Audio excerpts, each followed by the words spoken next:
ሰላም ጤና ይስጥልን እንደምሰምታችኋል የተወደዳችሁ ተመልካቾቻችን ጤናው ቤቶ ፕሮግራማችንን ጀምረናል። የዛሬው ዝግጅታችን ትኩረት የሚያደርገው የግል ንጽህና ለጤና በሚለው ርዕሰ ጉዳይ ላይ ነው። ለመሆኑ የግል ንጽህና ሲባል የትኞቹን የአካል ክፍሎች ያካትታል? የግል ንጽህና ባለመጠበቁስ ሊከሰቱ የሚችሉ የጤና ችግሮች ምንድናቸው? እነዚህን ለመከላከልስ ምን መደረግ አለበት በሚለው ዙሪያ ውይይታችንን እናደርጋለን። ለውይይታችንም ሁለት እንግዶችን የጋበዝ ነው። ዶክተር ዳዊት አማረ ከኔ በስተቀኝ ይገኛሉ። በአዲስ ህይወት ሆስፒታል የውስጥ ደዌ ህክምና ስፔሻሊስት ናቸው። እንዲሁም አቶ ሙጬ ኪዳኑ በዩኒሴፍ የውሃ የሳኒቴሽን እና የሃይጂን ወይም የስነ ንጽህና ስፔሻሊስት እንዲሁም የማህበረሰብ ጤና አጠባበቅ ባለሙያ ናቸው። ጥሪያችንና ክብራችሁ እዚህ ስለተገኛችሁ በአድማጭ ተመልካቾቻችን ስም ላመሰግን ወዳለሁ። እንግዲህ ተመልካቾች ስለ ግል ንጽህና አጠባበቅ ለምታነሷቸው ማናቸውም ጥያቄዎች ባለሙያዎቹ በቂ የሆነ ማብራሪያ እንደሚሰጣችሁ እምነቴ ነው። ወንዶሰን ጥላሁን ይህንን ፕሮግራም እየመራሁኝ ከእናንተ ጋር ቆይታ አደርጋለሁ። አዴ ተገኔ የእናንተን የስልክ ጥያቄዎች በመቀበል ወደኛ ታስተላልፋለች። 0115527713 የስቱዲዮ ስልክ መስመራችንን በመጠቀም ጥያቄዎቻችሁን ልታደርሱን ትችላላችሁ። እስከ ዝግጅታችን ፍጻሜም አብራችሁን እንድትቆዩ በአክብሮት ጋብዘናል። ወደ ውይይታችን እንምጣ። እንግዲህ የግል ንጽህና ሲባል ምን ማለት ነው የሚለውን መጀመሪያ ባጭሩ ማየት ተገቢ ይመስለኛል። አቶ ሙጬ እድሉን ሰጥቻለሁ። አመሰግናለሁ። እንግዲህ የግል ንጽህና ወይም ፐርሶናል ሃይጂን የምንለው ሰዎች ጤናማ ህይወት ለመኖር ለመምራት የምናደርጋቸው ተግባራት ናቸው። ጤንነታችንን ለመጠበቅ የምንወስዳቸው በየጊዜው በየሰዓቱ በየዕለቱ የምናደርጋቸው እንቅስቃሴዎች የግል ንጽህና ተብሎ ይጠራልና ሰዎች በራሳቸው ሊያደርጉት የሚችሉት ማንም ሁለተኛ አካል ሳይመጣ በራሳቸው ተነሳሽነት ሊፈጽሙት የሚችሉት በጣም ምንም ብዙ ወጪ የሌለው ሶስተኛ ወገን የማያስፈልገውና ራስህ የምታደርገው የክትባት ተብሎ ነው የሚባለው እና ዱ ኢት ዮርሰልፍ ቫክሲን የሚባል ስለሆነ ሰውየው ግለሰቡ ራሱ የሚሰራው የሚያከናውነው ድርጊት ነው ማለት ነው እና የግል ንጽህና በጠቅለል ባለ ሁኔታ ይሄ ነው። ስለዚህ የግል ንጽህና ሲባል እንግዲህ የትኞቹን የአካል ክፍሎች ነው በዋነኛነት የሚመለከተው? እንግዲህ አካላችን ብዙ ክፍሎች አሉትና የትኞቹን በዋናነት ይመለከታል? የግል ንጽህና እንግዲህ በሰው ላይ ከግር ጥፍሩ እስከ ጸጉራችን ድረስ ያለውን የሰውነት አካል ይመለከታል። የምንለብሰው ልብስ፣ ጸጉራችን፣ እጃችን፣ ሰውነታችን ከዛም ውጭ ደግሞ የምግብ ንጽህና፣ የምንጠጣው ውሃ ንጽህና እና በማድ ቤት ውስጥ የሚደረግ ንጽህና እና እንግዲህ ንጽህናን የማይመለከቱ ጉዳዮች የሉም። ስለዚህም ነው ቅድም ያልኩት አንድ ሰው ጤናማ ኑሮ ለመኖር ግዴታ የግል ንጽህናውን መጠበቅ አለበት። የግል ንጽህናውን ሰው የሚጠብቅ ሰው ካለ የጤናውን ሁኔታ በቀላሉ መናገር ይቻላል። ስለዚህ በዛ ምክንያት የማይነካው አካል የለም ለማለት ነው። በጣም ጥሩ። እንደ ዋነኞቹን የአካል ክፍሎች መዘርዘር እንችላለን። ለምሳሌ አሁን ከራስ ጸጉር እስከ እግር ጥፍር ድረስ ያለውን በሙሉ የሚመለከት ነገር ነው። እንደው ዋና የምንላቸው መዘርዘር እንችላለን። ለምሳሌ እጅ መታጠብ እንደ ትልቅ ነገር ነው እየተቆጠረ ያለው ወይም በጣም ብዙ በሽታዎችን ለመከላከል እንደሚያገለግል ነው የሚነገረው። በተለያዩ መንገዶች እንደ ዘርዘር ማድረግ የምንችላቸው ካሉ ዶክተር ዳዊት? ያው እንደተባለው አንድ ሰው ንጽህና ሲባል ከጥፍር እግሩ ጀምሮ እስከ ጸጉር የተባለበት ዋናው ምክንያት ያ ሰው ያው ሰውነታችን የራሱ የሆነ የሚያመነጫቸው ንጥረ ነገሮች አሉ ከውስጥም እና የግድ ንጽህናውን ካልተጠበቀ ከዛ ጋር ተያያዥነት ያላቸው ችግሮች ሊከሰቱ ይችላሉ። ስለዚህ የእያንዳንዱ ፓርት የራሱ የሆነ ንጽህና ካልተጠበቀ መጨረሻው ሊከሰት የሚችለውን የጤና ጠንቅ ሊኖር ይችላል። እጃችን በተለይ ትኩረት አድርገን ብዙ ጊዜ የምናነሳው ከእጃችን ካለመታጠብ የተነሳ ስፔሲፊካሊ ወይም ደግሞ በተለየ ሁኔታ ከዛ ጋር ተያያዥነት ያለው በንክኪም ወይም ደግሞ የሆነ ነክተን ልናስከትላቸው የምንችላቸው ነገሮች ወይም የጤና ጠንቆች በርከት ብሎ ስለሚታዩ ነው እንጂ ለምሳሌ ጸጉር እንኳን የሰውነታችን ጸጉር ስናይ በአግባቡ ንጽህናውን ካልተጠበቀ የተለያዩ አይነት ችግሮች ሊያስከትልብን ይችላል። ወደ ኋላ ዘርዘር እያደረግነው ልንሄድ እንችላለን። ግን እያንዳንዱን የሰውነት ክፍል ንጽህናውን ካልተጠበቀ መጨረሻው ለዛ ሰው ሊያመጣበት የሚችል የጤና ጠንቅ እንዳለ ያው የታወቀ ሆነ ስፔሲፊክ በተለይ ግን የእጅን ትኩረት የምንሰጠው ብዙም ጊዜ ከአንድ ቦታ ወደ አንድ ቦታ ወይም ደግሞ ያ ሰው ሂዶ በመንካቱ ወይም ደግሞ ንጽህናውን ባለመጠበቁ ሊከሰቱ የሚችሉ ችግሮችን ጎልተው ስለሚታዩ ነው ብዙ ጊዜ ከእጅ ጋር የተያዙ ችግሮችን የምናነሳው እንጂ የራሱ የሆነ ችግር እንዳለው የታወቀ ነው። በጣም ጥሩ። ለምሳሌ ፊትንም በአግባቡ የፊትን ወይም የአይንንም አብሮ ንጽህና መጠበቅ እንደሚገባ ይታሰባል ወይም ይታመናል። ጸጉር ብለናል፣ ፊት፣ እጅ፣ ሌሎችንም እንዲህ ዘርዘር እያደረግናቸው ብንሄድ ጥሩ ይመስለኛል። እስኪ አዎ እንግዲህ ጸጉር ላይ አንድ ነገር ማንሳት የምንችለው ፎረፎር አዘውትረን ጸጉራችንን ማንታጠብ ከሆነ አንድ ምሳሌ ነው። ምናልባት ዶክተር በኋላ ሊጨምርበት ይችላል። የፎረፎር በሽታን ማንሳት ይቻላል። ፊትን ባለመታጠብ እንደሚታወቀው አይንን ፊትን ባለመታጠብ ደግሞ የአይን ማዝ በሽታ የአይን በሽታዎች እና የአይን ማዝ በሽታ ወይም ትራኮማ የሚባለው በሀገራችን በከፍተኛ ደረጃ ተስፋፍቶ የሚገኝ በሽታ እንደሆነ ይታወቃል። በተለይ በአማራ፣ በትግራይ፣ በኦሮሚያ፣ በደቡብ እና ብዙ አሃዞች ያሉ እሱን የሚያመለክቱና አብዛኛዎቹ ዜጎቻችን በዚህ ምክንያት ይጠቃሉ። ይሄ እንግዲህ በቀላሉ ፊትን በመታጠብ ልንከላከለው የምንችለው ነገር ነው። ከዛ እንግዲህ እያለ ይወዳል። ትልቁና ዋናው ግን እጅ ነው። እጅ እንደተባለው የማይዳስሰው ነገር የለም። ምንም ነገር የማይዳስሰው ነገር የለም። ምናልባትም ከአይናችን ቀጥሎ ብዙ ነገርን በመንካት አይናችን ብዙ ነገር ያህል ከዛ ቀጥሎ ግን በመንካት ግን እንደ እግራችን ማን ነው እንደ እጃችን ብዙ ነገር ጋር የሚነካካ ነገር የለምና እንግዲህ ያምነካው ነገር ምን እንዳለው አናውቅም። ስለዚህ ከነኚህ በሽታ ሊያመጡ የሚችሉ ተዋሲያን ሊኖሩ ይችላሉ። ምሳሌ አሁን ያን በር ከፍተን ስንገባ ያን በር ከኛ በፊት የከፈተ ሰው ካለ ያ ሰው ከየት ነበር የመጣው? ወይም ከኛ በኋላ የሚገባ ሰው ካለ እኔ ከየት ነበር የመጣው? ከሽንት ቤት መጥቼ ይሆናል። ያን በር ስነካ እንግዲህ ያው እጄን ካልታጠብ የሆነ ነገር እንትን ይላል። ስለዚህ የተለያዩ እንትኖችን በመንካት በእጃችን አማካይነት ብዙ በሽታዎች እንዲያውም አንዳንድ ጥናቶች የሚሉት 80% የሚሆኑትን እነኚህ በጣም በተለምዶ የሚተላለፉ በሽታዎችን የሚያስተላልፈው በእጅ ምክንያት ነው። እንግዲህ እጃችን አይን ይነካል፣ ጆሮ ይነካል፣ አፍንጫ ይነካል፣ አፍ ይነካል። የማይነካው ነገር ነው። የምግባችንን እንትን ነካለን። ይሄ ውሃው እንደዚህ እንደታሸገ ተሰጥቶኛል፣ ነገር ግን በእጄ አፉን ብነካ ያው ተበከለ ማለት ነው። ስለዚህ ይሄን ይመለከታል። ከዛ እንግዲህ ወደ እግራችንን መሄድ እንችላለን። እግራችንን በየጊዜው ካልታጠበ ካልሲያችን በደንብ ካልታጠበ ያው እንግዲህ የሚመጡ በሽታዎች አሉ። እንደተባለውም ደግሞ እንግዲህ የውስጥ ልብሶቻችንን እና ገላችንን በተወሰነ ሰዓት በሳምንት ውስጥ ካልታጠበ በሳምንት 2 ጊዜ ቢያንስ መታጠብ ካልቻል በሱ ምክንያት የሚመጡ የሚተላለፉ በሽታዎች ብዙ አሉ። ልብሳችንን ካለማጠብ የተነሳ የሚመጡ ብዙ ችግሮች አሉ እና እንግዲህ በርካታ ናቸው። ችግሮቹን መዘርዘር እንችላለን። አሁን ለምሳሌ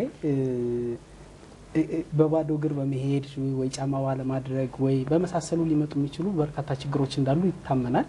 ወደ እነሱ ከመሄዳችን በፊት የስልክ መስመራችን ላይ ጠያቂ ይገኛሉ። እሳቸውን ማስተናገድ ይኖርብናል። ሄሎ ሄሎ ሄሎ፣ ጤና ይስጥልን።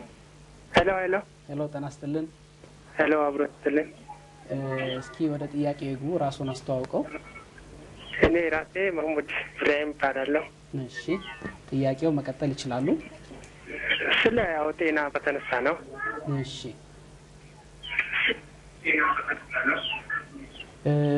ቴሌቪዥን ያጠፋል መሰለኝም። ቴሌቪዥኖትን ያጠፋል መሰለኝም። የኛም ድምጽ ያስተጋባል። ይቀጥሉ ጥያቄውን። ስለ ፎረፎር በተነሳ ነው ያው። እሺ፣ ስለ ፎረፎር በተነሳ ያው ስለ ጸጉር ምናምን እና ስለ ጸጉር ምናምን ጤና በተነሳ ነው። እሺ፣ እኔ ያው በተቻለኝ አቅም ጸጉሬን በመታጠብ በሶስቱም ቀንዶን በሁለቱም ቀንዶን በየቀኑም ቢሆን እታጠባለሁ። ግን ፎረፎር በምን እንደሚተላለፍ ነው ግራ የሚገባኝ ለራሴ። እሺ፣ ጥያቄውን ተቀብለናል። ምናልባት ተጨማሪ የሚነሱ ነጥቦች ካሉ ተጨማሪ ደግሞ ከእናንተ የሆነ እውቀት ነገር እና የሆነ ነገር መቅሰም ፈልጋለሁ። በጣም ጥሩ፣ እናመሰግናለን። ላነሱልን ጥያቄ ምላሹን ባለሙያዎቹ ይሰጡበታል። ሊከታተሉን ይችላሉ። ስለ ፎረፎር ነው የተነሳው። ደው መነሻውንም ማንሳት ተገቢ ነውና ፎረፎር ቀደም ሲል አንስተውልናል። ምንድነው መደረግ ያለበት የሚለውንም አብረን ማየት ጥሩ ይመስለኛል። እንግዲህ ፎረፎር ምናልባት ዶክተር በኋላ ሊጨምርበት ይችላል። እንደ ምሳሌ ነው የወሰድነው። የራስ መቆሸሽን የፀጉር መቆሸሽን የሚያሳይ ነገር ነው። እሱ ብቻ አይደለም፣ ፀጉራችን እና ራሳችንን በአግባቡ በየጊዜው ካልታጠብ የፀጉር ቅማል ሌላው ችግር ነው እና ስለዚህ የምንታጠበው እንዴት ነው ነው ትልቁ ነገር። በውሃ ብቻ መታጠብ ብዙ ለውጥ አያመጣም። ስለዚህ ፀጉራችንን ሆነ እጃችንን ሰውነታችንን በውሃና በሳሙና መታጠብ መቻል አለብን ነው። ሳሙና የማይኖርበት ሁኔታ ቢኖር እንኳ ሳሙና ሊተኩ የሚችሉ ነገሮች አሉ። ለምሳሌ አሁን በባህላችን አገር ቤት ሁላችንም ከአገር ቤት ነው ያደግነውና እናቶች ቅባት የነካን ዕቃ የሚያጥቡት በአመድ ነው። አመድ የማጽዳት ባህሪ ስላለው ነው። ስለዚህ እጃችንን በአመድ መታጠብ ይቻላል። ነገር ግን በአመድ ታጥበን በውሃ ያው እንትን ማድረግ አለበት፣ ምንድነው መለቃለቅ አለበት እጃችን። ስለዚህ የምንታጠበው በውሃ ብቻ ከሆነ ትንሽ ችግር ይኖራል እና እንግዲህ ፎረፎር አንዱ በአግባቡ ያለመታጠብ የንጽህና ጉድለት ምልክት ነው ተብሎ ሊጠቀስ ይችላል። በጣም ጥሩ። የሚጨመር ነጥብ ይኖራል ዶክተር? ምንድነው በተጨማሪ ፎረፎርን በተመለከተ ቅድም እንዳሉት ፎረፎር ብቻ አይደለም ብዙ ጊዜ ጸጉር ላይ የሚከሰተውና አንድ ቅድም ጠቃሚ አይዲያ ያነሱት እሳቸው ምንድነው በተጨማሪ እንደ ቅማል አይነት ከዛ ውጭ ኢንፌክሽን ለምሳሌ አሁን ፎረፎር የምንለው ከፋንጋል ኢንፌክሽንም ጋር ያያዛል። ስለዚህ ይህን ፋንጋል ኢንፌክሽን ፈንገስ ዋናው መንስኤው ምንድነው? አንደኛ የጭንቅላታችን ቆዳውን ማለት ኢንቴግሪቲው እንለዋለን በእንግሊዝኛ ጠብቆ እንዲሄድ አንደኛ ንጽህናው መጠበቅ አለበት። ሁለተኛው በየጊዜው ንጽህና ያልተጠበቀ ከሆነ መጨረሻው ሊከሰት የሚችል ለእንደዚህ አይነት ኢንፌክሽን ሊዳርገን ይችላል። ስለዚህ አሁንም ቢሆን መንስኤው ምንድነው? ቶሎ ንጽህናውን ያልተጠበቀ አካሄድ ከሆነ የምንሄደው መጨረሻው ለእንደዚህ አይነት ኢንፌክሽን ልንዳርግ እንችላለን። እንደተባለው አንዴ ይህን ኢንፌክሽን ብዙ ሰዎች በብዛት የሚያነሱት ጥያቄም ነው። አንድ ሰው ፎረፎር አንዴ ታክሞ በተደጋጋሚ ይከሰታል እና እንደ መፍትሄ የሚሆነው አንደኛ የፀጉር ንጽህና በደንብ መጠበቅ አለብን። ሁለተኛ ደግሞ በአግባቡ መታከም ሲከሰት መጀመሪያ ዝም ብሎ በተለምዶ ወይም ደግሞ እኛ ራሳችን የምንወስዳቸው እርምጃዎች በቂ ናቸው ማለት አይቻልም። ስለዚህ ማድረግ ያለብን በአግባቡ ሕክምና ተከታትለው መፍትሄ ማግኘት አለብን። ይሄ ነው። በጣም ጥሩ። ምናልባት አንቲ ዳንድሩፍ ወይም የጸረ ፎረፎር የሆኑ ሻምፖዎች፣ መታጠቢያ ሳሙናዎች አሉ የተዘጋጁና በእነሱ መታጠብስ ያለው ጠቀሜታ ምን ይመስላል? ይሄንን ከማየታችን በፊት ግን አንድ ጥያቄ እንቀበል። አሁንም መስመር ላይ ጥያቄ አለን። ሄሎ ጤና ይስጥልን። እግዚአብሔር ይመስገን። እስኪ ስሞን አስተዋውቀው ወደ ጥያቄው ይግቡ። እሺ፣ ስሜ በረከት እባላለሁ። ከአዲስ አበባ ነው የምደውለው። እሺ፣ እኔ አሃት ያለች አሁን በእግር ስለተባለው ጉዳይ ነው እና ከአመት እስከ አመት አትታጠብም ገላዋን። በቃ ከአመት እስከ አመት አትታጠብም። ጸጉሯን ግን እለት ነው የምትታጠበው። ማለት በ3 ወር አንዴ ትታጠባለች እና ምንም ችግር የለም። እስካሁን ድረስ አላት። ወደ 60 አመት ምናምን ይሆናታል። እስካሁን አለች። እኛ ግን እለት ነው ጸጉራችን የምንታጠበው። እለት ነው በቃ። እኔ አሁን ፎረፎሩ ይነቅለዋል ማለት ይችላለሁ እና የነበር ጥያቄ ምንድነው? እሱ ነው የእሷ ንጹህ ሆኖ እንደዚህ መሆን ምንድነው? የኔ ደግሞ እለት መታጠብና መጽዳቱ ምኑ ነው? ትርጉሞችን ዶክተር እንዲያስረዱኝ ፈልጌ ነው። አመሰግናለሁ። እሺ፣ እናመሰግናለን። ሁለት የንጽጽር ጥያቄዎች ናቸው የመጡት ከፎረፎር ጋር የተነሳውን ቀደም ሲል ካነሳው ነጥብ ጋር አያይዘው ይመልሱ። ፎረፎር ምንድነው? አሁን እንዳልኩት መጀመሪያው በተለይ አሁን ስለ ንጽህና ስንል በእንግሊዝኛ ፕራይመሪ ፕሪቬንሽን የምንለው ነው። አንድ ነገር ንጽህናውን ከጠበቀ አንድ የአካላችን ክፍል የተባለውን ችግር ሊደርስ አይችልም ነው። ከደረሰ በኋላ ግን ተገቢ የሆነ ሕክምና ማግኘት ደግሞ መፍትሄው የማያወላውል ነው። ምክንያቱም አሁን እንዳልኩት ብዙ ሰው በተለይ ፎረፎርን በተመለከተ ጥያቄውም እዛ ላይ ያተኮረ ስለሆነ ነው። ይሆናል። ልክ አሁን ቅድም እንዳነሳው አንታይ ዳንድሩፍ የሚባሉት ሳሙና በመታጠብ ሻምፖ በመጠቀምም ብዙም ለውጥ አላገኘውም የሚል ሰው ታያለ። ይሄ የሚሆነው ምንድነው እሱ ብቻ በቂ እንዳልሆነ ነው የሚያሳየው። ተገቢ የሆነ ሕክምና ለዳንድሩፍ በሚሰጥ መድኃኒት አለ። ያ መድኃኒት እስካልወሰደ ያ ሰው ምናልባት መጨረሻው የሚሆነው ምንድነው አንደኛ ቶሎ የመዳን እድሉ ትንሽ እንትና ፈጣን አይሆንም። ሁለተኛ ደግሞ ቢድንም ራሱ የመከሰት እድል ተመልሶ የመምጣት እድል ከፍተኛ ነው የሚሆነውና የሚሻለው ወይም ደግሞ እንደ መፍትሄ የሚቀመጠው መጀመሪያ መታጠባችን አሁን ለተባለው ሙሉ በሙሉ ያስቀረዋል ማለት አይደለም። ለተከሰተው ነገር መፍትሄ የምናገኘው በሕክምና ነው። ግን መጀመሪያ ከመከሰቱ በፊት ንጽህና የማያወላውል እርምጃ መሆን አለበት ነው። በጣም ጥሩ። የሚጨመር ነገር ካለ ሊጨመር ይችላል፣ ከሌለ ወደ ሌላ ነጥብ እናልፋለን። ተብሏል ነገሩ ምንድነው? ለተከሰተው ችግር ትልቁ ነገር መታከም ነው። ምንም ጥርጥር የለውም አንድ ደረጃ ላይ ከደረሰ። ነገር ግን ያ በሽታ እንዳይመጣ የምናደርገው ጥረት በግል ንጽህና ሊወገድ ይችላል ነው። ስለዚህ ምናልባት እህታችን የጠየቀችው ደግሞ 3 ወሯ ምንም ሳትታጠብ እኛ ግን በየቀኑ እየታጠብን የሚለው ይሄ እንግዲህ አንዳንድ ጊዜ ሊከሰት የሚችል ነገር ካለ በእውነት እንትን ልንለው የምንችለው ነገር ነው እንጂ የግል ንጽህናን መጠበቅ በእጅጉ የሚመከርና መደረግም ያለበት ጉዳይ ነው። ቀደም ሲል አንድ ነጥብ አንስቼ ነበር። በባዶ እግር የሚሄዱ ሰዎች ያጋጥማሉ። በተለያዩ አጋጣሚዎች በባዶ እግር መሄድ እንደው ሊያስከትል የሚችላቸው ነገሮች ይኖራሉ ብዬ አስባለሁ። በባዶ እግር መሄድ ብቻ ሳይሆን ንጽህናውም የእግር ንጽህናም አለመጠበቁ በራሱ ሊያስከትል የሚችላቸው ችግሮች ካሉ እናንሳቸው እስኪ። ጥሩ። እንግዲህ በባዶ እግር መሄድ የሚያስከትላቸው ችግሮች መጀመሪያ እስቲ እንዳው እንግዲህ አካባቢያችን በተለይ በከተሞች አካባቢ ብዙም አይላስተዋል ከተሞች አካባቢም ገጠርም አካባቢ በለው በአይነ ምድር የተበከለ አካባቢ ከሆነ የተለያዩ በሽታዎች አሉ። ለምሳሌ ሁኮርም የሚባለው እንግዲህ በአማርኛ እንደሆነ በእግር ቀዶ የሚገባ በሽታ ነው እና በባዶ እግር በመሄድ ነው። ሌላው ግን በእግር ላይ በራሱ በፊዚካል በእግሩ ላይ የሚደርሰው ችግርም አለ።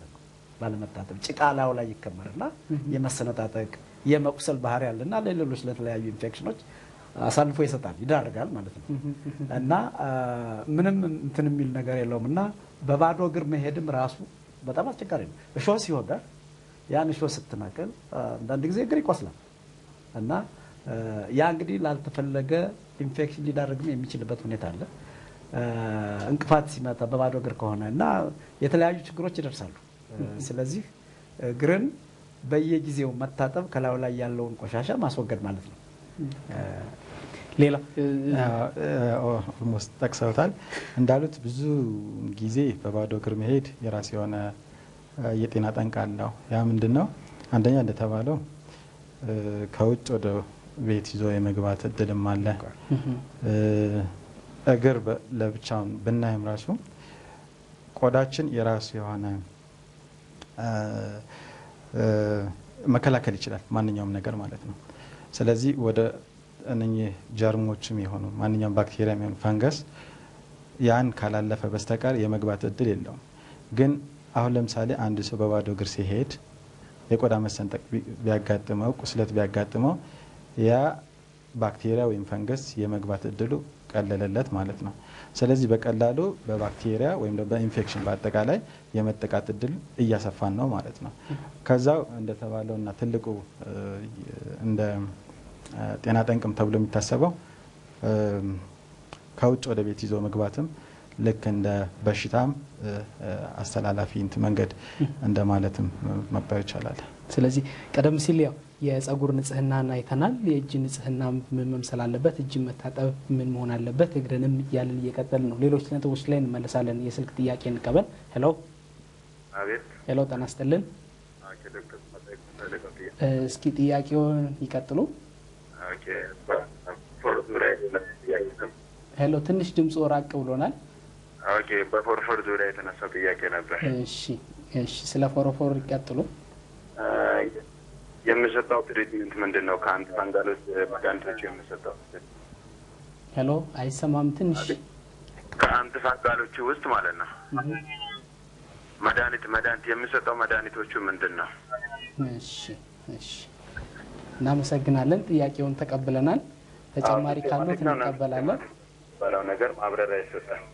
እሺ እናመሰግናለን።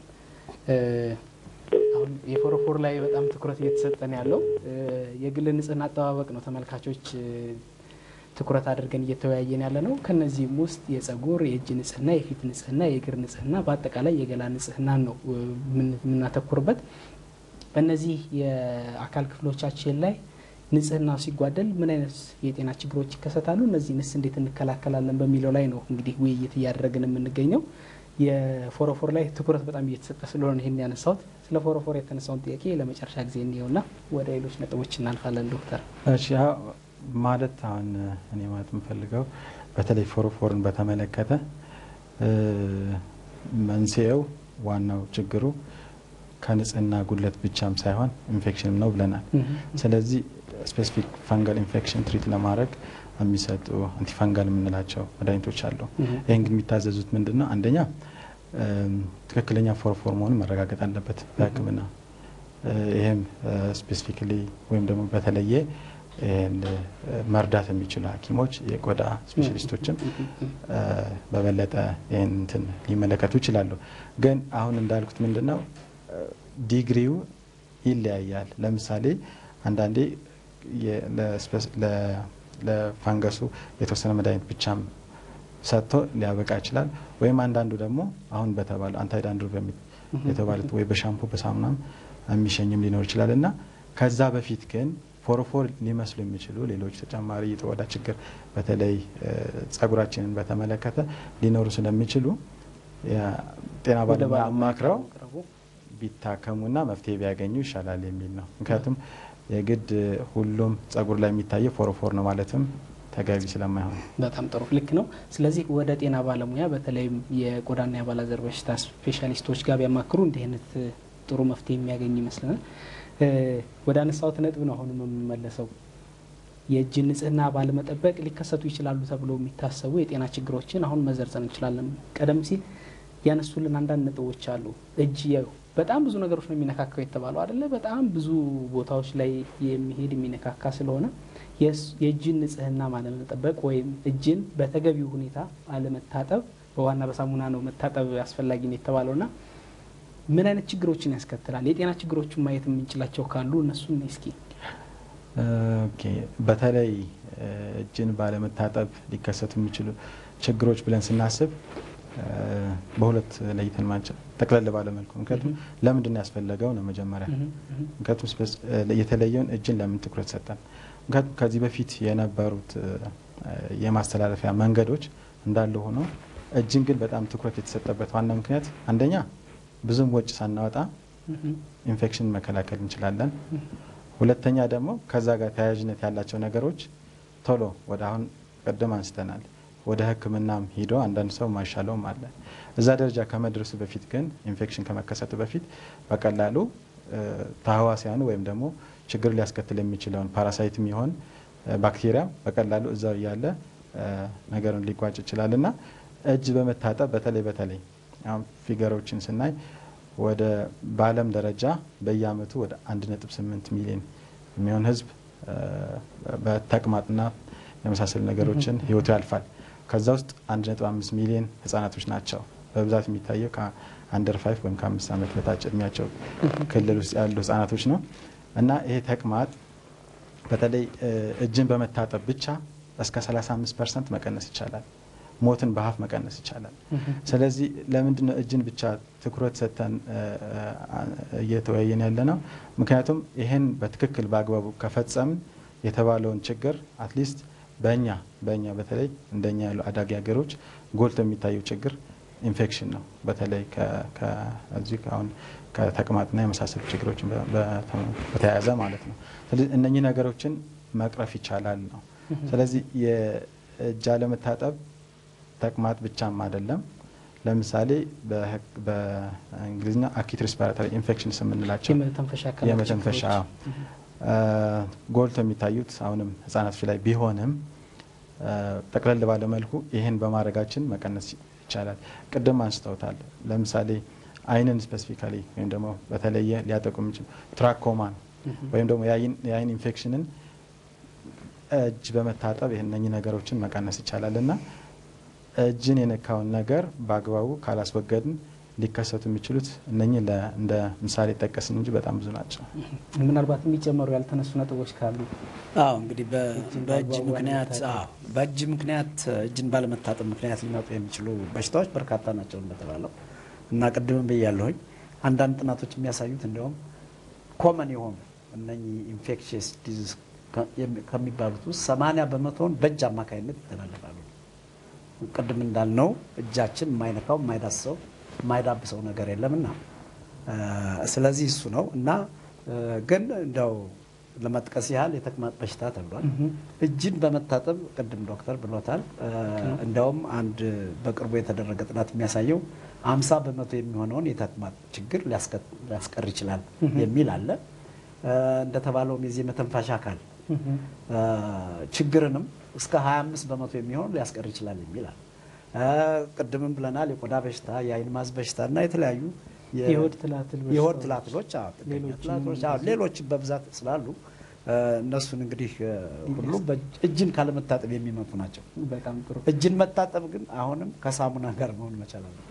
ስለ እጅን እንዴት በሳሙና እንዴት ተደርጎ መታጠብ አለበት የሚለው ከጥያቄ በኋላ እንመለስበታለን።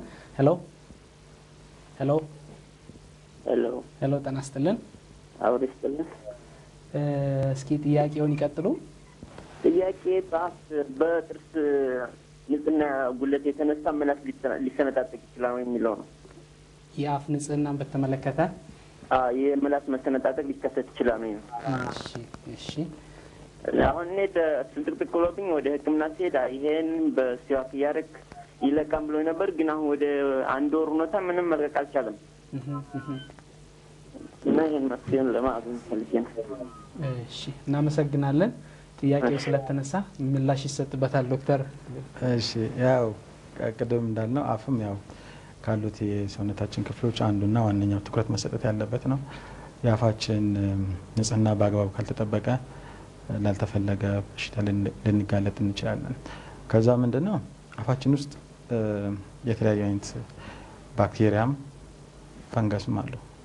እነኚህ ግን ኖርማሊ እዛ ውስጥ ሲኖሩ ለበሽታ አይዳርጉንም። ምክንያቱም አንዱን ተከባብረው ነው የሚኖሩ። ብዙም ጊዜ ኢንፌክሽን ወይም ደግሞ አሁን የተባለውን ችግር የሚከሰተው ንጽህናውን ካልተጠበቀ ወደ አፋችን በሚገቡ ወይም ደግሞ እዛ አፋችን ውስጥ ባሉትም የሰውነታችን ለምሳሌ በተለያየ ምክንያት የሰውነታችን የመከላከል አቅሙ ሲዳከም ለእንደዚህ አይነት ነገር ሊዳረግ ይችላል። የምላስ መሰንጠቅ ያለውን ምናልባት እኔ አሁን ኢንፌክሽን ተብዬ መድኃኒት ወስጄ አልዳንኩም፣ ግን እስካሁን ድረስ ቀጥለዋል ወደሚለው ቀጥታ ወደ መልስ ለመግባት ፈልጌ ነው። መሰንጠቅ ኢንፌክሽን ብቻ አይደለም፣ ሌላም ተጨማሪ ችግር ሊሆን ይችላል። ስለዚህ አንዷን ኢንፌክሽን ወይም ደግሞ አፍ ውስጥ ባለው ኢንፌክሽን ብቻ ከዛ ጋር ተያያዥነት ባለው ነገር የተከሰተ ነው እና ይህን ውሰድ ማለትም አሁንም አግባብ አይመስለኝም። አንድ ሰው ሕክምናውን አግባብ ያለው ሕክምና አግኝቶ ታክሞ ካልዳነ ሌላ ነገር ሊሆን ይችላል ወደሚለው ነው መሄድ ያለብን። ስለዚህ አሁንም ቢሆን ጊዜውን ሳይፈጅ መድኃኒት ብቻ ሳይሆን ማሰብ ያለበት ሌላ ሊሆን ይችላል ወደሚለው ግምት ተይዞ የበለጠ የጤና ባለሙያ ቢያማክርና መፍትሄው ቢያገኝ የተሻለ ይመስለኛል። ከዛው ሳልወጣ ንጽህና ስንል ብዙ ጊዜ የአፋችን ንጽህና ያው ጥርስ ምላስም እንዳለ አፋችን ንጽህና መጠበቅ አለበት ነው። ያ ደግሞ ምንድነው በየጊዜው በተለይ ምግብ ስንመገብ ከምግብ በኋላ ከመመገባችን በፊት ንጽህናው መጠበቅ አለበት።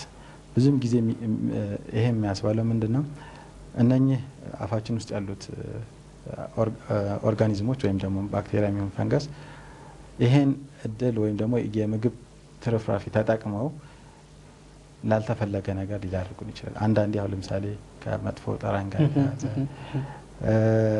አንድ አልፎም የጥርስ መበላሸት፣ መቦርበር እንደዚህ አይነት ነገር ሊዳርጉን ይችላሉ። ስለዚህ በተቻለ መጠን ንጹህ አፍ አለ ማለት ከእንደዚህ አይነት ነገር መከላከል ይቻላል ማለት ነው። በጣም ጥሩ። ሌላው እዚሁ እንዲነሳ የምፈልገው ነገር የአፍን ንጽህና በተገቢ ሁኔታ ካልተጠበቀ መጥፎ ሽታ ሊያመጣ ይችላል። ይሄ ማህበራዊ ቀውስ ሊያስከትል እንደሚችል ነው የሚታመነው። ሌላው የአካል ወይም የገላ ንጽህና ባለመጠበቅም እንዲሁም መጥፎ ጠረን ሊከሰት እንደሚችል ነው የምናየው። እንደው ከዚሁ ጋር ተያይዞ በተለይ ከመጥፎ ሽታ ጋር ተያይዞ የሚባል ነገር ካለ ይመስላል። ጥሩ ነው። እንግዲህ የሰውነታችንን ወይም የገላችንን ንጽህና ባለመጠበቅ ሊከሰት የሚችል አንዱ ትልቁ ለምሳሌ ይሄ የቅማል በሽታ የልብስ ቅማል የምንለው እና ቅድምም እንደተባለ ነው ራሳችን ላይ ምናልባት ቆሻሻ ሰውነታችን ላይ እንትን ካለ ሰውነታችን የመሰንጠቅ ባህሪም አለው። ቅድም ተባለው ሰውነታችን በጠቅላላ ጀርሞች እኛ ጋር ተመሳስለው አብረው የሚኖረው አሉ። የሆነ አጋጣሚ ሲያገኙ ግን እነኛ ይቀየራሉ። ስለዚህ ቆዳችን የመሰንጠቅ ባህሪ ሊኖረው ይችላል። እከክ የሚሉ አሉ። ከእከክ በተጨማሪ ደግሞ የቆዳ ንጽህና ካልተጠበቀ እከክ ሊከሰት ይችላል።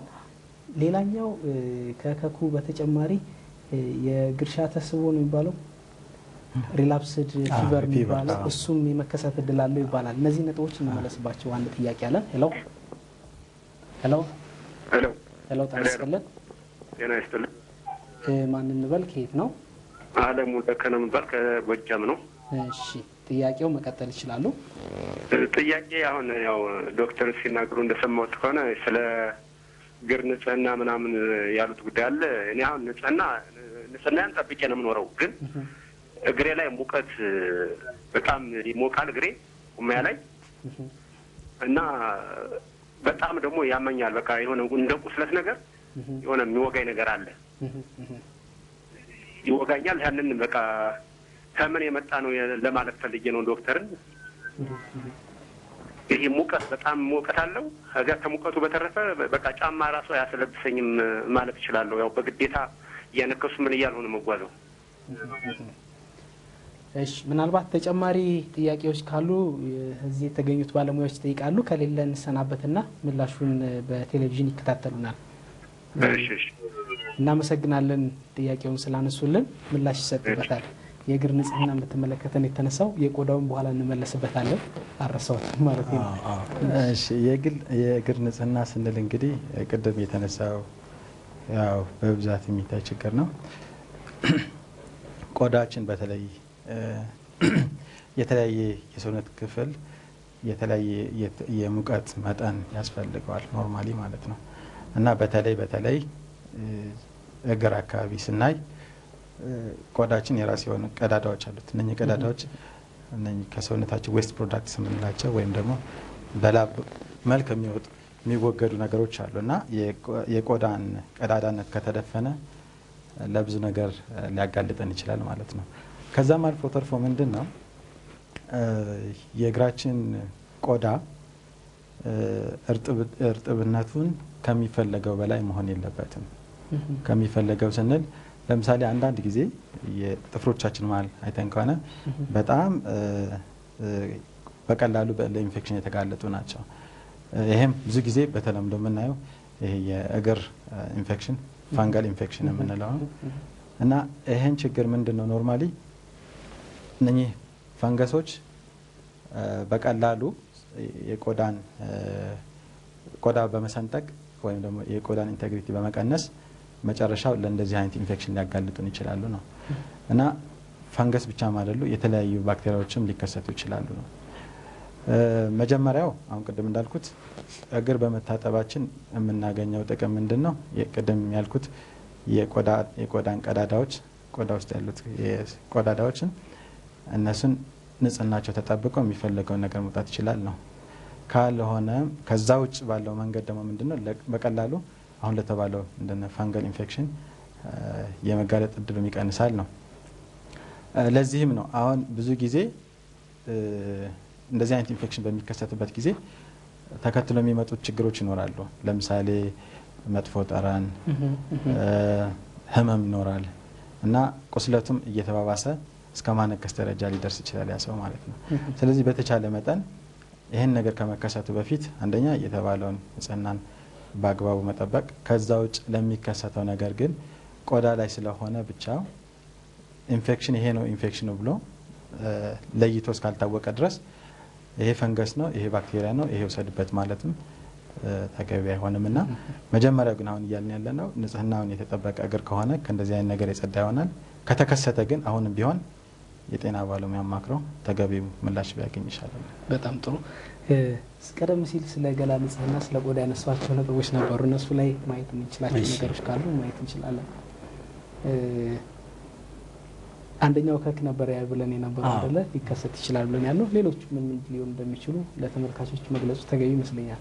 አዎ እንግዲህ ያው የመጀመሪያው የቆዳ በሽታ ነው። እንግዲህ የቆዳ በሽታ ከክ እንደተባለው ከክ አለ። እንግዲህ በሌላ አካባቢ ምን እንደሚባል አላውቅም። ቺፌ የሚባል ነገር አለ። እዚህ በቋንጃ ውስጥ የሚከሰት አብዛኛውን ጊዜ በልጆች ላይ ብዙ ጊዜ ካልመታጠብ የተነሳ የሚከሰት አለ እና ቀደም ብሎም እንደተባለው ሌሎች በፈንገስ አማካኝነት እንትን የሚሉ ቆዳችን ሲሰነጠቅ እንትን የሚሉ ችግሮች አሉና ለበርካታ ችግሮች ሊዳርጉን ይችላሉ። ነገር ግን አሁንም ቅድም እንደተባለው ችግሩ ከተከሰተ ወደ ሕክምና መስጫ ድርጅት መሄድና ለችግሩ መፍትሄ መፈለግ ነው፣ ሐኪምን ማማከር ነው። ነገር ግን እዚህ ደረጃ ላይ ከመደረስ በፊት ግን እነኚህን ችግሮች የግል ንጽህናችንን በመጠበቅ ልናስቀራቸው እንችላለን እና በዚህ ላይ ነው። ስለዚህ የቆዳ በሽታዎች የተለያዩ ይሆናሉ። ነገር ግን አሁን ያልናቸው ለምሳሌነት ያህል ሊጠቀሱ ይችላሉ። ልክ ነው። ስለዚህ ያው ገላን በንጽህና መጠበቅ ይገባል ወደሚለው ነው የሚያስኬደው። አንዳንዴ የውሃ እጥረትም ሊሆን ይችላል፣ አንዳንዴ ከግንዛቤም ሊሆን ይችላል። ሙሉ ገላን የመታጠብ አጋጣሚዎች ካልተገኙስ እንደው ምንድነው ሊደረግ የሚችለው? እዚህ ላይ እንግዲህ ትንሽ አስቸጋሪ ሁኔታዎች አሉ። መቼም ውሃ ህይወት ነው የሚባለው። ያለ ውሃ ሰው አይኖርም እና ለተወሰኑ ሰዓታት ብቻ ነው መቆየት የሚቻለው። እንግዲህ ምናልባት ሰውነትን ለመታጠብ ወደሚለው ስንሄድ ትንሽ አስቸጋሪ ሊሆን ይችላል። ነገር ግን ቅድም እንዳልነው አብዛኛው በሽታ ሊተላለፍ የሚችለው በእጃችን አማካኝነት እና በእጃችን አማካኝነት የሚመጡትን በሽታዎች ቅድም ብያለሁ 80% የሚሆኑት እነኚህ በጣም የታወቁ በሽታዎች ሊተላለፉ የሚችሉት በእጅ አማካኝነት ነው። እነሱን ለማስቀረት ግን ውሃ መኖሩ በጣም ቆንጆ ነው። የውሃ እጥረት ባለበት አካባቢ ግን የተለያዩ ቴክኖሎጂዎች አሉ። ይቺ ለ3 ለ4 ሰው ልትበቃ ትችላለች እና ብዙ ቴክኖሎጂ ቲፒታፕ የሚሉት ነገር አለ። እዚህ እንትን ያደርጉና የመታጠብ ጉዳይ ነው እና ያስተጣጠቡን ቴክኒክ የማወቅ ነው። ከዛም በውሃ በሳሙና መታጠብ ነው። ሳሙና ከሌለም ቅድም እንዳልነው በአመድም ሆነ ወይም በሌሎች እንትኖች ማድረግ ነው። ስለዚህ ያለ ውሃ ሰው አይኖርም። ትልቁ ችግር የውሃ እጥረቱ እንዳለ ሆኖ ነገር ግን እኔ ይመስለኛል በኋላ እንመጣልበታለን። የትኩረቱ ጉዳይ ነው። ትኩረትና ግንዛቤ ወደ ኋላ ላይ እንመለስበታለን። ጠያቂ ያለን ሄሎ ጤና ይስጥልን። ሄሎ አብሮችልኝ ይቻላል። እሺ ጥያቄው መቀጠል ይችላሉ። ጥያቄው እግሬ ላይ አልፎ አልፎ ትንሽ ይቆሳሰልብኛል እና ደግሞ ትንሽ ሰውነቴ ላይም ነጫጭ ነገሮች በትንንሹ ጠቅጠቅ አድርጎ አውጥቶብኛል እና ለጤና ባለሙያ ሂጄ ጤና ጣቢያ አማክሬ ነበረ። የሆነ ቅባት ነገር ሰጡኝ። ምንም ለውጥ ያሳየኝ ነገር የለም። ለጊዜው ግን ትንሽ የቆሳሰሉ ቦታዎች እንደመድረቅ ብሎ ተመልሶ ደግሞ ያው ቅባቱ ሲያልቅ ወደ ቦታቸውም ተመልሰዋል። ምንድን ነው ብዬ ለዶክተር ልጠይቅ ብዬ። ምናልባት የግል ንጽህናን ያነሳ ነው እና እንዴት ነው የግል ንጽህና አጠባበቅ ላይ እርስዎ እንዴት ነው? ይህንን ትንሽ ቢያነሱልን ጥሩ ነው። የግል ንጽህና ገላዬን በሳምንት 3 ጊዜ እታጠባለሁ። ያው ሙስሊም ነኝ። 5 ጊዜ ለሰላት እጄን እግሬን እታጠባለሁ። ጥሩ እናመሰግናለን። እነዚህን ነገሮች ስላነሱልን ምላሽ ይሰጥበታል። እዚህ በተገኙ ባለሙያዎች ዶክተር ምላሽ ይሰጡ ይችላል። እንግዲህ አሁን ምንድነው በተለይ ከዚህ ወጣ ባለ መልኩ ደግሞ ማሰብ ያለብን በተለይ ቆዳ ላይ የምናያቸው ወይም የተከሰቱ ነገሮች ካሉ ከበስተጀርባ ምን አለ የሚለው ማየት አስፈላጊ ይመስለኛል። በተለይ አንዳንዴ እንደዚህ አሁን ቅድም ጠያቂዋ እንዳለችው ቆዳ ላይ የተከሰተው ማንኛውም ቁስለትም ይሆን ማንኛውም ችግር አንዴ መፍትሄ ካላገኘ በስተጀርባው ለምሳሌ እንደነ ከውስጥ ችግር የተያዙ እንደነ ስኳር የተለያዩ የውስጥ ችግሮች አሉ። ከነሱ ጋር የተያዘ ሊሆን ይችላል የሚል ግምት አለው። ምክንያቱም ታሳቢ የሚደረገው ምንድነው ሰውነታችን የመከላከል አቅሙ ካልተዳከመ በተለያየ ምክንያት ኢንፌክሽን በቀላሉ የመከሰት እድሉ በጣም የቀነሰ ነው በተፈጥሮ አሁን ካለው ውጭ ስናስበው ማለት ነው። እና በተለይ አንድ ሰው በተወሰነ ምክንያት ለምሳሌ ቆዳ ላይ በሚወጡ ችግሮች የተወሰነ ችግር ተከስተውበት መፍትሄ ካላገኘ ለበለጠ ሕክምና የተሻለ የጤና ባለሙያ ማማከር ግድ ይላል። ምክንያቱም ከዛ ጋር ተያያዥነት ያላቸው ችግሮች እስካልተፈቱ ድረስ ያ የቆዳ ችግር ሊቀጥል ይችላል። ስለዚህ በክሬም ወይም ደግሞ በተሰጠው ቅባት ነገር አንድን ነገር አክሞ ይበቃል ማለትም አይቻልም። ስለዚህ እንደ መፍትሄ የምለው እኔ የተሻለ ሕክምና እንዲያገኙና ያ ነገር የሆነበት ወይም የቀጠለበት ምክንያት ምን ሊሆን ይችላል የሚለውን ከውስጡ በደንብ መጠናት አለበት። በጣም ጥሩ። ወደ ሌሎች ነጥቦች ከመሄዳችን በፊት ለተመልካቾች የጽሁፍ መልእክት ማድረስ ይኖርብናል። ተመልካቾች እየተከታተላችሁ የምትገኙት ጤናው ቤቶ ፕሮግራማችን ነው። ፕሮግራማችን አሁንም ቀጥሏል። የተወያየን የምንገኘው የግል ንጽህና ለጤና በሚለው ላይ ነው። የግል ንጽህና መጠበቅ ምን አይነት የጤና ችግሮችን ሊያስቀር ይችላል በሚለው ላይ ባለሙያዎች ማብራሪያ እየሰጡ ነው። ከዚሁ ጋር የተገናኙ የጽሁፍ መልእክቶችንም ወደ እናንተ እናደርሳለን። ተመልሰን ተገናኝተንም ቀሪ ነጥቦችን የምናነሳ ይሆናል። አብራችሁ ነው።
ተመልካቾች ከጽሁፍ መልእክታችን ተመልሰን ተገናኝተናል። ጤናው ቤቶ ፕሮግራማችን እንደቀጠለ ነው። የግል ንጽህና ለጤና ያለውን ጠቀሜታ እያነሳን ነው የምንገኘው። የግል ንጽህናን አለመጠበቅ ሊያስከትል የሚችለውን የጤና ችግርም እንዲሁ እየዳሰስን ያለ ነው። ቀደም ሲል ከጽሁፍ መልእክቱ አስቀድሞ እንግዲህ ለማንሳት የሞከርኩት አንድ ነጥብ ነበር። የግርሻ ትኩሳት ወይም ሪላፕሲንግ ፊቨር ይሉታል በእንግሊዝኛው። እንደው ምን ማለት ነው? ከምንድነውስ የሚመጣው? እንዴት ነው የሚገናኘው የሚለውን ትንሽ እናንሳው እስኪ። እሺ፣ ሪላፕሲንግ ፊቨር ወይም የግርሻ ትኩሳት የምንለው መንስኤው ስፔሲፊክ ባክቴሪያዎች ናቸው። ሪኬትሲያ ግሩፕ ይባላል። እንደ አስተላላፊ ተብሎ የሚታሰበው የሰውነት ቅማል ነው። በሁለት ይከፈላሉ፣ የጸጉርና የሰውነት ተብለው። ብዙም ጊዜ ከሰውነት ጋር የተያያዘ ነው። መቼ ነው እንዴት ነው የሚተላለፈው የሚለውን ስናይ ብዙ ጊዜ አንድ ሰው የሰውነት ቅማል በሚኖርበት ጊዜ በተለይ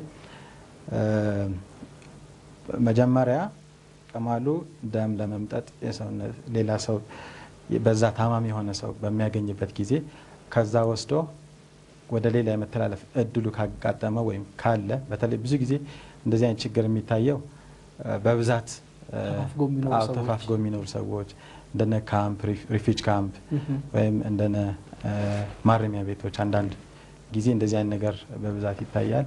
እና ይሄን ቅማል ምንድነው የሚሆነው? ተህዋሲያኑ እዛ ቅማል ውስጥ ኑሮ ያ ሰው በሚያክበት ጊዜ ሊገድለው ይችላል ወይም ሊጨፈልቀው ይችላል። በዛን ሰዓት ስናክ በዛ የመግባት እድል ይኖረዋል ማለት ነው አንደኛ። ስለዚህ መጨረሻው ምንድነው የሚሆነው? መጨረሻው የሚገባው ባክቴሪያ ሰውነት ውስጥ ይገባና ይህን ችግር ሊያስከትልብን ይችላል ማለት ነው። ስለዚህ ብዙም ጊዜ ከዚህ ጋር የተያዙ ችግሮች መጀመሪያ ስሙም እንደሚጠቅሰው ፊቨር ወይም ትኩሳት የምንለው ነው። ትኩሳት በየጊዜው እየጨመረ ይሄዳል። የተለያየ ምልክቶችም ብዙም ጊዜ የሚያመሳስለው ከነ ወባ፣ ታይፎይድ ተብሎ ብዙ ሰው ለእንደዚህ አይነት ነገር እንትላል። ምክንያቱም ምልክቶቹ ይመሳሰላሉ እና ከዚህ ጋር የተያዘ ነው። ሌላው ስለ ታይፎይድና ታይፈስም አንስተዋል። እንደው ከዚህ ከንጽህና መጓደል ጋር ያላቸው ተያያዥነት ምንድን ነው የሚመስለው? የቀደም ሲል የተጠቀሰው የግርሻ ትኩሳት የሰውነትንና የልብስን ንጽህና በአግባቡ ካለመጠበቅና ከመሳሰሉ ጋር ሊያያዝ እንደሚችል ነው የተጠቀሰው። ይሄኛውንም አብረ ማንሳት እንችላለን። የታይፎይድና ታይፈስን ለማስቀደም ምክንያቱም ታይፈስ አሁንም ከቅማል ጋር የተያያዘ ስለሆነ ነው። ታይፈስም እንደዛው ማለት ከቅማል ጋር የተያያዘ ነው። ቅማል አይደለም ተህዋሲያኑ በቅማል በኩል አድርገው ወደ ሰውነት ይገባል። ወደ ሰውነት ከገባ በኋላ መጨረሻው ያ ታማሚ የሚኖሩ ምልክቶች ይኖራሉ። ትኩሳት ይኖረዋል። ብርድ የማለት አልፎ አልፎ የማንቀጥቀጥ ቁርጥማት ይሰማዋል እና እያለ ምልክቶችም ይቀጥላሉ ማለት ነው። አሁን ጠቅለል ባለ ስናያቸው እነኚህ በተለይ ታይፎይድ፣ ታይፈስ፣ ሪላፕሲንግ ፊቨር ወይም ማሌሪያ ወይም ወባ ተመሳሳይ ምልክቶች ነው ያላቸው። ስለዚህ ብዙ ጊዜ ይመሳሰላሉ እና በሚመሳሰሉበት ጊዜ የግድ ወደ ጤና ባለሙያ ተካሂዶ ተለይቶ የተለየ ሕክምና እስካልተሰጠው ድረስ ይሄ ነው ተብሎ ስፔሲፊክ መድኃኒት ባይወሰድ ይመረጣል። ታይፎይድን በተመለከተ ቅድም ባነሳ ነው ርዕስ ከዛ ጋር ተያያዥነት ባለው ነው። ብዙ ጊዜ ተላላፊነቱ ንጽህናው ባልጠበቀ ውሃ ስንጠቀም ማለት ስንጠጣ እና ከምግብ ጋር ንጽህና ለምሳሌ ምግብ ስናዘጋጅ ይሁን ስንጠቀም በአግባቡ ንጽህናውን ያልጠበቀ ከሆነ ለእንደዚህ አይነት ይዳርገናል ማለት ነው። ተህዋሲያኑ ባክቴሪያ ነው። በዛው ልክ ስንመገብ አብሮ የመግባትና አንጀት ገብቶ የመራባትና ከዛ ወደ ሰውነት ገብቶ ተሰራጭቶ የተለያየ የሰውነት ክፍላችን ውስጥ በመግባት የተለያዩ ምልክቶችን ሊያሳይ ይችላል እና ስናይ መጀመሪያ አሁንም ቢሆን ዋናው እንደ መንስኤ የሚታሰበው ከንጽህና በጎደለው አመጋገብና ውሃ አጠቃቀማችን ጋር የተያዘ ለእንደዚህ አይነት ነገር ሊዳርገን ይችላል። መልካም። ከዚሁ ከንጽህና መጓደል ጋር ነው የታይፎይድ በሽታ የሚያዘው ተብሏል። በተለይ ከምግብና ከውሃ ጋር ነው የተባለው። እንደው ምግብ ሲዘጋጅ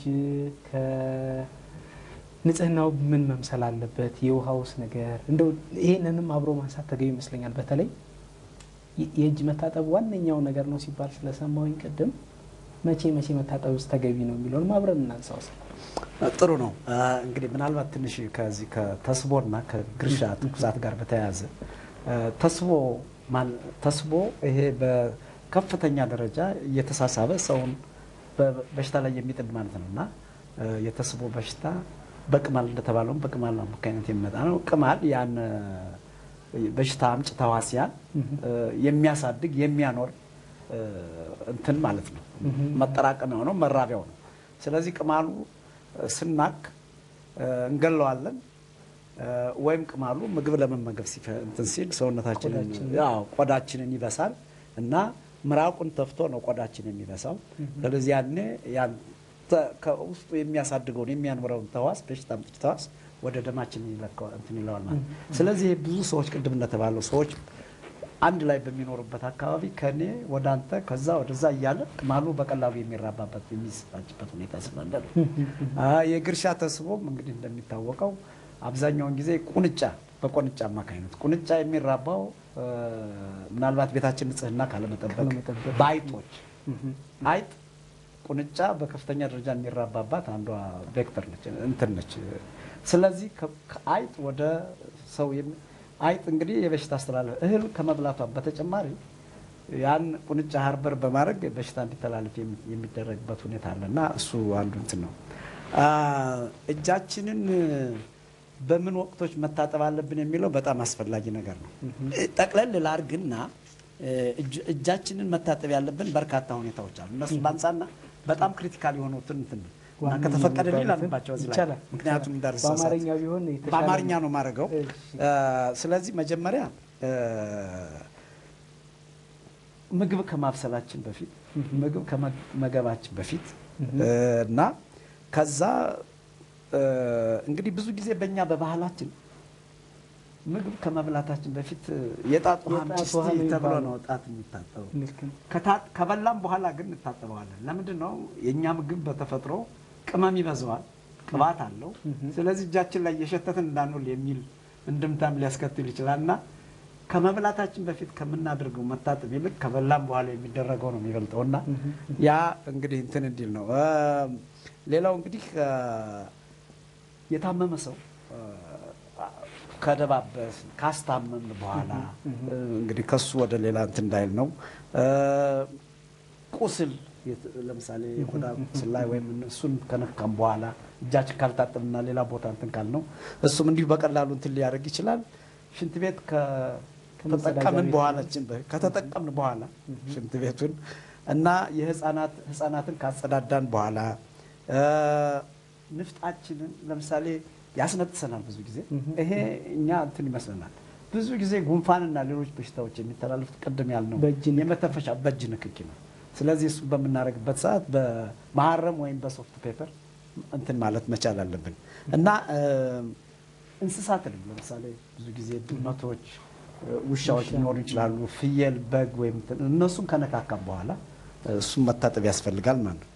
እና ሌላም እንግዲህ ቆሻሻ ወይም አፈር ወይም ከሌላ ነገር ጋር ግንኙነት ካደረግን በኋላ እንትን ግን ወሳኝ ሰዓቶች የሚባሉ 1፣ 4፣ 5 አሉ። እነሱና እንትን እንበላቸው። የመጀመሪያው ምግብ ከማብሰላችን በፊት እና ከመመገባችን በፊት፣ ሁለተኛው ሽንት ቤት ደርሰን ከመጣን በኋላ ከተጠቀምን በኋላ ግዴታ በውሃና በሳሙና መታጠብ አለብን። እንዳልነው ህፃናትን ጡት ከማጥባታችን በፊት ግዴታ እጃችንን መታጠብ አለብን። በተቻለ መጠን የጡትን ጫፍም በንጹህ ጨርቅ ወይም በንጹህ ምናልባት በኋላ ዶክተርም ትንለው ይችላል እሱንም ማጽዳት ያስፈልጋል። ምናልባት ካልደግመኩት በስተቀር ህፃናትን ካጸዳዳን በኋላ እና እንግዲህ እነኚህ ናቸው ወደ 4፣ 5 ናቸው እነዚህ ወሳኝ ጊዜያቶች። እጅን በውሃና በሳሙና መታጠብ በሽታን እንዳይተላለፍ ለማድረግ በጣም ከፍተኛ አቅም እንዳለው በዛም ላይ ደግሞ ወጪ ቆጣቢ የሆነ የበሽታ መከላከያ ስልትም ነው የሚባለው እጅን በውሃና በሳሙና መታጠብ። ምናልባት እዚህ ላይ የሚጨምሩት ነጥብ ካለ ዶክተር እድልስ ምንድነው? አሁን በተለይ እጅ መታጠብ ስንል ቅድም ጠቅሰውታል፣ ቴክኒኩ በጣም ጠቃሚ ነው። ማለት ለምን ያክል አሁን ለምሳሌ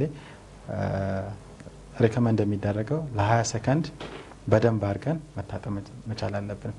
ጥፍሮቻችን በደንብ የጸዱ መሆናችን እርግጠኞች መሆን አለብን። ከዛ ውጭ ምንድነው እጅን ስንታጠብ ደግሞ ዛሬ ተጀምሮ ነገ የሚቆም መሆንም የለበትም። በየጊዜው ብዙም ጊዜ ምን ይባላል ምን ይላሉ አንዳንድ ምሁራን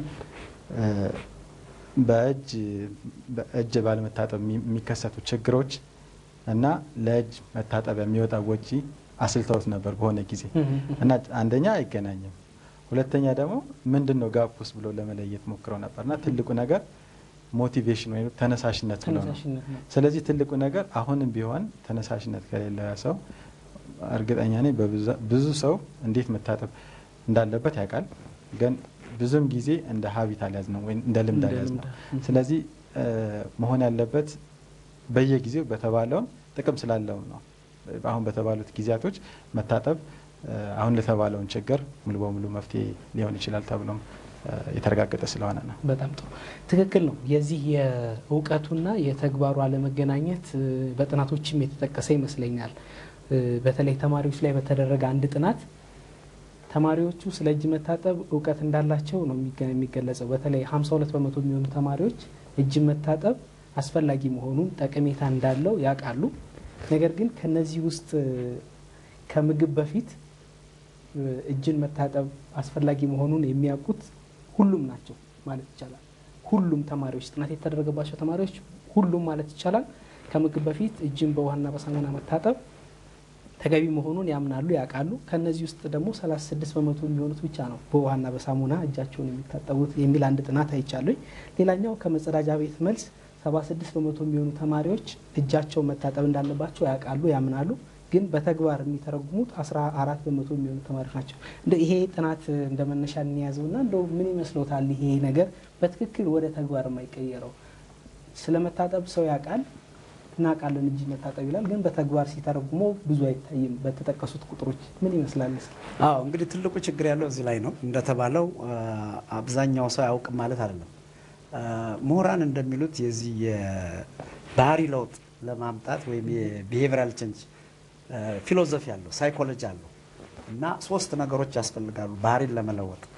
አንዱ እውቀት ነው። ይሄ እንግዲህ ግንዛቤ የምንለው ነው፣ እውቀት ማስጨበጥ፣ ትምህርት መስጠት። ሁለተኛው ቢሄቪራል ቼንጅ የሚባለው ነው፣ አቲቲዩድ ነው እና ያ ልምድ ተለምዶ የሰውየው የማመን በዛ በተሰጠው እውቀት ላይ ይሄ ሰውዬ እምነት አለው ወይ እና ያን እምነቱን በተግባር ማዋል ይችላል ወይ የሚል ነው። ሶስተኛውና ወሳኙ ግን ተግባራዊ ማድረግ ነው እና እነኚህ ኒዮሎጂ ቢሄቪየር እና ፕራክቲስ የሚሏቸው ነገሮች ናቸው። ይሄ በህፃናቱ ላይ ብቻ ይሄ ስለተጠና ነው እንጂ እያንዳንዳችን ምናልባት በየቀኑ በምናደርገው እንቅስቃሴ ብንታይና ብንገመገም ሁላችንም ችግር አለብን። አብዛኛው ሰው ስለማያውቀው አይደለም፣ እያወቀ እያስተማረ የሚያስተምረው ራሱ ተግባራዊ ያደረገው እና ትልልቅ ስብሰባ ላይ ብዙ ጊዜ የምናገረው ትልልቅ ስብሰባ ላይ ለምሳሌ የሻይ እረፍት በሚባልበት ሰዓት ስለዚሁ ጉዳይ እየተወያየ ሰው ወጥቶ ቀጥታ የሚሄደው ወደ ፒዛና ወደ ዶናት ነው። እጁን መታጠብ ይረሳል ማለት ነው፣ ይዘነጋል። ድግስ ቦታዎችም ድግስ ቦታ፣ ሀዘን ቦታ፣ ሕክምና መስጫ ተቋም እንግዲህ ዶክተር ሊናገረው ይችላል አንዱን ነገር አይቶ ወደ ሌላው ሲኬድ እና ተግባራዊ የማድረጉ ነገር ነው። ይሄ በተደጋጋሚ ሊሰራበትና ሊተኮርበት የሚችል ጉዳይ ነው። ስለዚህ በተማሪዎች ላይ የተገኘው ጥናት በሌላውም ህብረተሰብ ላይ ያለ በሁላችንም ላይ ያለ ችግር ስለሆነ ያቺ ትልቁ ቁልፉ ነገር የምናውቀውን ነገር በተግባር እናውላለን ወይ ነው። ይሄ እኮ ከኤችአይቪ ኤድስ ጋርም የተያያዘ ነው። ሐኪም በኤችአይቪ ኤድስ ይሞታል አይደለም? ነርሷም፣ ኢንጂነሩ፣ ሌላው ባለሙያ ሁሉ ይሞታል። አያውቅም ማለት አይቻልም። ነገር ግን አድራጎታችን፣ ተግባራችን ዕለታዊ በየጊዜ የምናደርገው እንቅስቃሴ ነው ወሳኝ ለማለት ነው። ትክክል። የመጨረሻ ማጠቃለያ የሚባል ነጥብ የሚነሳ ካለ ለዶክተር እድል እሰጣለሁ። ሰዓታችን እየተጠናቀቀ ስለሆነ ማጠቃለያ የሚሆን አንድ ሁለት ነጥቦች ያስፈልጋል።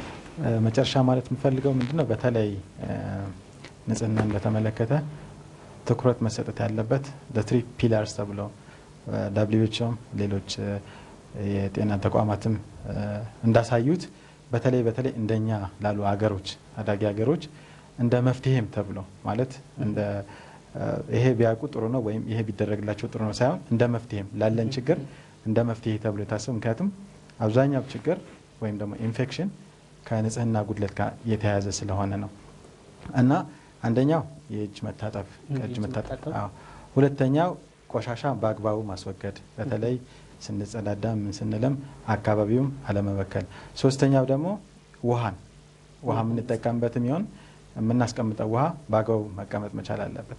እነኚህ ሶስቱ ለጤና ጠንቅ የሆኑ ነገሮችን በማስወገድ ከፍተኛ ሚና ያላቸው ስለሆኑ እነኚህን ላይ አተኩረን ብንሰራ በተለይ እንደኛ ያሉ ሀገሮች ኮመን እስከ 65% ይደርሳል ነው የሚባለው።